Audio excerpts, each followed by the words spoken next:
Welcome to kitchen art. Friends, શું તમે ક્યારેય ઘરે દાલ અંગારા બનાવી છે? તો આજે રેસ્ટોરન્ટ સ્ટાઇલ દાલ અંગારા ઘરે બનાવતા શીખીશું. એટલી સ્વાદિષ્ટ અને એટલી ટેસ્ટી બનશે કે વાત ન પૂછો. આ દાલ અંગારા આપણે 5 દાળથી બનાવવાના છે. તો ચાલો બધી ટ્રીક અને ટિપ્સ સાથે આજે આપણે આ રેસીપી શીખીશું. રેસીપી સારી લાગે તો લાઈક અને શેર કરજો. મારી ચેનલ ઉપર નવા હોય અને મારી ચેનલને હજુ સબસ્ક્રાઈબ ન કરેલ હોય તો સબસ્ક્રાઈબ જરૂરથી કરી લેજો, જેથી કરીને તમને મારા નવા વિડીયોનું નોટિફિકેશન મળતું રહે. તો અહીંયા આપણે કોઈ પણ 5 દાળ લેવાની છે. તો આ 5 દાળમાં મેં મગની ફોતરા વગરની દાળ, ફોતરાવાળી મગની દાળ 2 ચમચી, 2 ચમચી તુવેર દાળ, 2 ચમચી અડદની દાળ અને ચણાની દાળ, આ રીતે 2-2 ચમચી મેં બધી દાળ લીધેલી છે.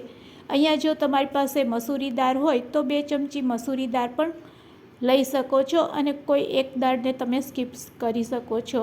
હવે બધી દાળને આપણે પહેલાં પાણીથી વ્યવસ્થિત ધોઈ લેશું. જ્યારે પણ મગની દાળમાંથી દાળ બનાવવી હોય તો દાળને પહેલાં સારી રીતે વ્યવસ્થિત ધોઈ લેવાની.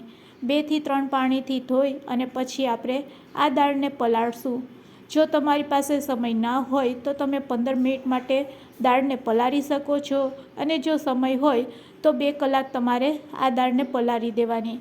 તો અત્યારે મારી પાસે સમય છે તો હું આ રીતે દાળને પાણીમાં પલાળી દઈશ 2 કલાક માટે. તો ચાલો પ્લેટ ઢાંકી અને આપણે તેને 2 કલાક માટે રેસ્ટ આપીશું. 2 કલાક થઈ ગઈ છે, દાળ જોઈ લઈએ. 2 કલાક પછી દાળ છે તે સરસ પલળી જાય છે. સમય ઓછો હોય તો ગરમ પાણીમાં 15 મિનિટ તમે દાળને પલાળી શકો છો. અહીંયા આપણી દાળ સરસ પલળી ગઈ છે. ચાલો ફટાફટ હવે આપણે ગેસ તરફ જાશું અને આ દાળને કઈ રીતે બાફવી તે પણ હું તમને બતાડું છું. તો ગેસની ફ્લેમ આપણે ચાલુ કરીશું અને પલાળેલી દાળ આપણે કુકરમાં એડ કરી દઈશું. કુકરમાં એડ કર્યા પછી તેમાં આપણે પાણી એડ કરવાનું છે. તો બધી દાળને આપણે પહેલાં કુકરમાં લઈ લેશું અને કુકરમાં આ રીતે એડ કર્યા પછી હવે આપણે તેમાં પાણી નાખીશું. આ રીતે દાળ ડૂબે તેટલું આપણે પાણી લેવાનું છે. અહીંયા મેં 1 ગ્લાસ જેટલું પાણી એડ કરેલું છે. બસ હવે તેમાં આપણે હળદર, મીઠું અને તેલ એડ કરશું. તો ચપટીક મીઠું, હળદર ચપટીક અને થોડુંક તેલ, આ રીતે બધી વસ્તુ એડ કર્યા પછી એકવાર આપણે ચમચાથી હલાવી દેશું. હવે આપણે કુકરનું ઢાંકણું છે તે બંધ કરી દેશું.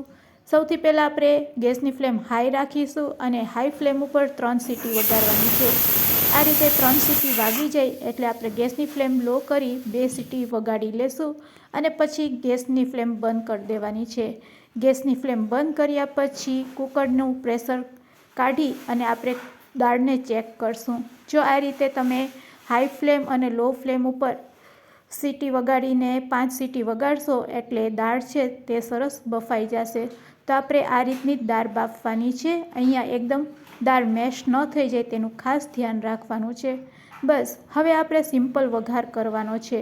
તો વઘાર કઈ રીતે કરશું? તો હવે આપણે કઢાઈ લેશું. કઢાઈમાં 2 ચમચી જેટલું તેલ લેશું. તેલ ગરમ થાય એટલે તેમાં તમાલપત્ર, 2 લવિંગ, 2 તજના ટુકડા અને 1 આખું લાલ મરચું સૂકેલ એડ કરશું.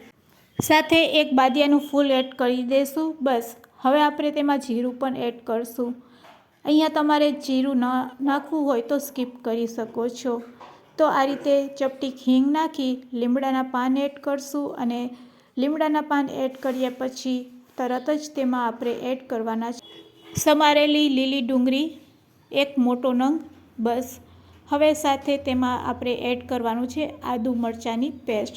પણ તેની પહેલાં આપણે ડુંગળીને આ રીતે એકદમ સરસ સાતરી લેશું અને પાન અને બાદિયાને આપણે સાઈડમાં કાઢી લેશું, કારણ કે વઘારમાં તેની સ્મેલ છે તે સરસ આવી ગઈ છે. હવે લસણ આદુની 1 ચમચી પેસ્ટ એડ કરી ડુંગળી અને લસણની પેસ્ટને આપણે તેલ સાથે સારી રીતે સોફ્ટ કરી લેશું.